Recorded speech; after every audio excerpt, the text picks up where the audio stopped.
Progress Check 4. Exercise 2, page 76. You will hear two friends discussing the effect of globalization on languages. For questions 1 to 5, decide whether the opinions are expressed by Catherine, Donald, or whether both speakers agree. Write B if both speakers agree, C for Catherine, D for Donald. So, what did you think of the article? Frightening, isn't it? To think that half the languages on the planet could be extinct by the end of the century. And it looks likely that in the future we'll all be speaking the same language. A global language which would destroy individualism the world over. Well, it says that might be one possible outcome, and while I believe a single global language would practically wipe out cultural diversity, I don't see it actually happening. I mean, do you really think the countries where the main languages are spoken would let theirs die out in favor of one of the other big languages? I can't really imagine the people of England or Spain speaking Japanese or vice versa, can you? They'll no doubt do everything they can to protect their languages. Oh, I don't dispute that. But it still doesn't help the thousands of indigenous ethnic languages that are at risk. And without help, their culture and knowledge will be lost forever. And we need that knowledge. The areas where the languages are most endangered are also the areas where biodiversity has been diminishing. We can't afford to let that continue. Some of these people are the only ones who know how to halt the changes that are happening in the local environments. But they're taking steps to address that. Projects such as the one cited in the article are in the process of recording those languages for posterity and making note of their knowledge and traditions so that the language and the information its speakers provide won't disappear. Plus, it makes it all more accessible to the rest of the world. In a time of global expansion, the information these projects are collecting may prove to be invaluable.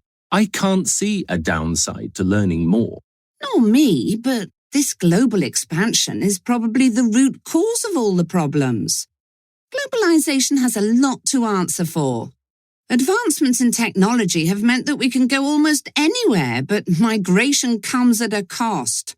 And I'm not just talking about migration into the countries that are suffering, but also migration of the peoples living there who leave these small communities to find work. This all results in cultures and languages suffering. If there's no one left to learn them, they'll die out. We have to stop that happening. But globalization may be the saving grace of these languages.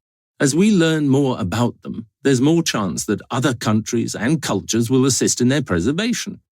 There are other languages that have been saved from extinction. Look at Welsh or Irish Gaelic. Their speakers wouldn't let them disappear, and they made a concerted effort to save them.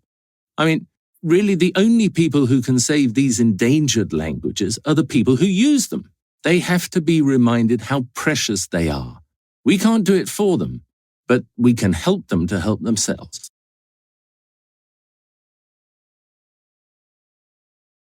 Progress Check 5. Exercise 2, page 94. You will listen to a radio program in which a presenter, Brian Rogers, talks to Susanna Brightman, a social worker, about global migration. For questions 1 to 5, choose the correct answer, A, B, or C.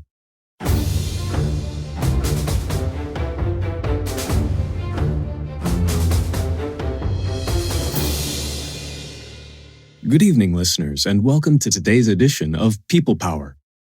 Today we're going to be discussing a hot topic at the moment, global migration and what it means for each and every one of us.